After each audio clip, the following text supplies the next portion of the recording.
Hello everybody. If you've seen some of my other videos, then you know that I don't have the space for a permanent layout. So I've been working on a portable modular layout for the last several years.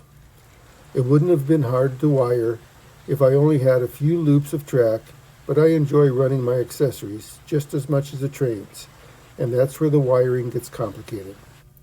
In the past, it took me up to 6 days to wire everything from scratch, which made it rather daunting and expensive, so I didn't do it very often.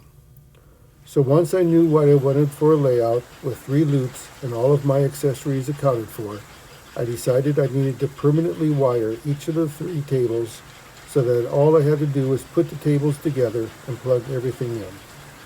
The question was how to do it. I got some ideas from people who transport their layouts to train shows, but they don't tend to run as many accessories as I do, so I had to work some of this out on my own. After some trial and error, I finally have a system that I now feel comfortable with, and what used to be a 6-day wiring and setup job is now down to a day or two, and a chunk of that time involves unpacking the accessories and other items. I'm going to show you some highlights of what I did in case any of these ideas would be helpful for you. As I mentioned, I have 3 tables in the layout. Each table is 5.5 feet wide and 4 feet deep. This is how I store them in my storeroom when they're not set up.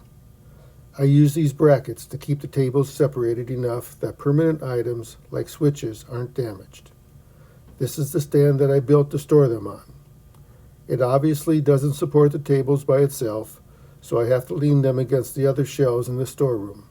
But it does hold them up off the floor, so it makes it easy for me to move them by myself if I want to get to what's behind them, and with a helper, I can roll them into the room where I'll assemble the layout. My stand for the layout simply consists of 4 of these EPCO sawhorses. They are rated to handle weight that far exceeds what these tables weigh. It might not be as precisely level as I would do with a permanent layout, but fortunately 3/16 scale S-gauge trains are more forgiving than smaller scales, so I can make them do what I need them to do. This is what the 3 tables look like laying on the floor.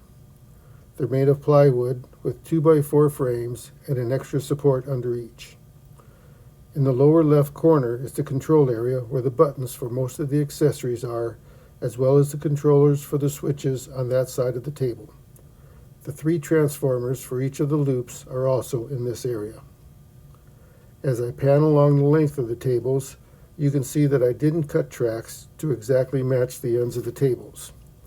I didn't want to cut that many tracks, and I'm not sure it would have worked well in a few cases. So I insert those tracks either as I put the tables together or after they're connected. After the tables are put on the sawhorses, they're screwed to the sawhorses and to each other. This is the wiring under the middle table, and this is the wiring under the table where most of the controls are. It might look complicated, but actually, if you have a basic understanding of series and parallel circuits, that's really all you need. A layout of this size doesn't have any extreme electrical demands, and I have a relative who's an electrical engineer when I need help. But mostly, I was able to do this by myself and then had him look over it in case he noted any safety concerns. The primary place that I used a parallel circuit was for the street lamps. By using a parallel circuit, I can maintain the same voltage to each light, and by connecting the wires to the transformer's base post and variable post, I can control the brightness of the lights.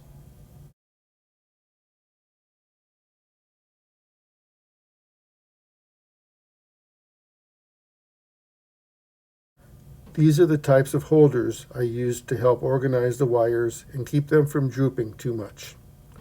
For connectors, I use these Wago snap connectors instead of wire nuts. I find these much easier to work with, especially when I need to combine large groups of wires or when I just need to experiment with wiring. The largest one holds 5 wires, but since I'm using mostly 22 gauge wire, I can put more than 1 wire in each slot if necessary, or I can daisy chain several connectors together. This pictures show how these allowed me to bring groups of common wires together and then send only 1 wire to the appropriate post on that transformer. Going back to this table, aside from the wiring to the accessories on this table, there are also wires coming from the other tables to the control switches, and there are track boosters from the transformers on this table to points on the other tables. To take wires from table to table, I put screws in the 2x4s that abut each other, then I connected wires to these screws. This serves as a terminal area and was a lot cheaper than purchasing commercial terminals. I grouped the wires in groups of 4 because the connectors I was planning to use to connect the tables could handle 4 wires each. I made sure to mark everything with a permanent marker as I went along. I can't stress that too much for permanent and portable layouts. You'll never regret the time you put into that. This picture happens to be wires from switches, but other accessories are grouped and marked the same way. These connectors were designed for use with LED lights, but they also work perfectly for this purpose. In this video, you can see how quickly they go together and they come apart just as easily.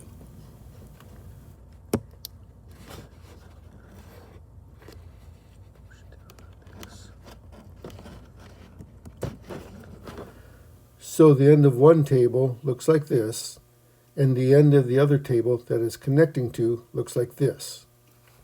In this video, I'm connecting 4 of the connectors in about 20 seconds. I have 16 of these connectors to do, and each includes 4 wires, so I can connect 64 sets of wires in only a few minutes.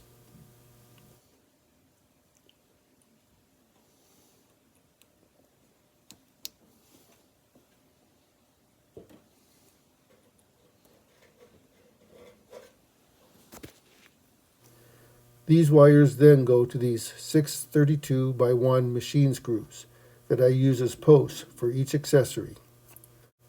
The wires are attached under the table like this, and they go through the table like this. In this picture, you're seeing posts for a floodlight, the bubbling water tower, and a barrel loader. Since each of these takes only 2 wires, then it doesn't matter which wire goes on which post.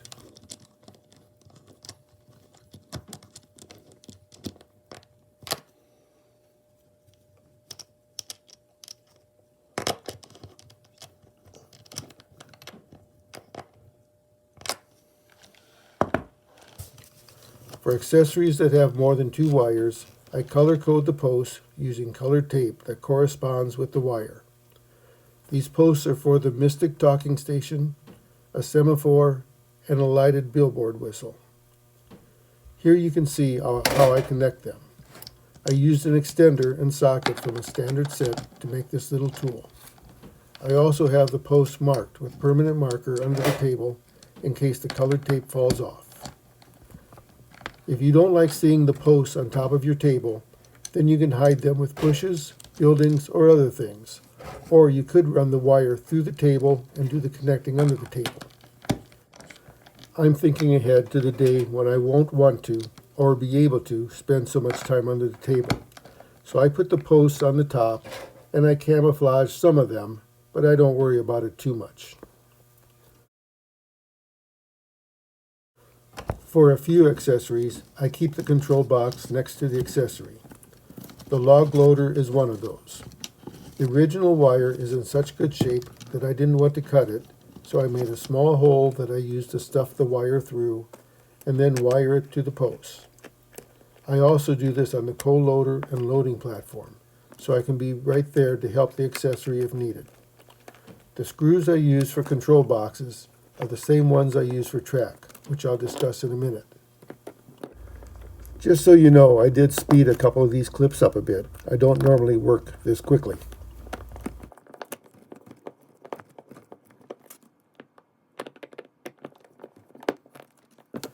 This picture shows some items that stay on the table when it's packed away. Going left to right, first is the bar for the log car that goes with the log loader. Next is a trip for the semaphore, then a switch, and in the bottom right corner is the other trip for the semaphore. Going around from the switch is the trip for a crossing gate, an uncoupler, and a booster for that section of track. I use these screws to fasten the track down, and also for control boxes, as you saw earlier. I got these from a vendor who is no longer in business. They're 4x1 panhead screws. I can get comparable screws at the local hardware store. They don't have them in black, but the salesperson said they can be painted. Fortunately, I bought plenty before that vendor went out of business. These are thin enough that they hardly change the holes in the ties at all, and they are sure convenient if you need to move a track or make any adjustments. I personally think they're easier to work with than nails, especially since they don't require you to pound them in, which can mess up so many other things on the table. They self-tap and are easy to install. I used quite a bit of this ribbon, which is designed for switches, but is very useful for many other things. I used 6 transformers on this layout, one for each of the 3 loops, and one dedicated to the accessories on each of the 3 tables. They are vintage transformers that aren't fancy, but are very reliable and do what I need done for this size of layout. So this is what it looks like before I put buildings, vehicles, trees, people, and other things on. This part of the setup took a little over 4 hours, and a chunk of that time was unpacking accessories. For the sake of honest disclosure, you can't expect tables to be moved around like this without some things getting a bit out of whack, so there will also be time invested in troubleshooting. And, of course, I couldn't claim to be a true model train hobbyist if I didn't make some changes. But overall, I'll get everything working in a fraction of the time that it used to take me. I know this isn't the only way to do this, but this is what works for me. My next project is adding a Guilford station that I recently purchased, and I also want to add some LED lighting. Maybe that'll be a future video. Thanks for watching.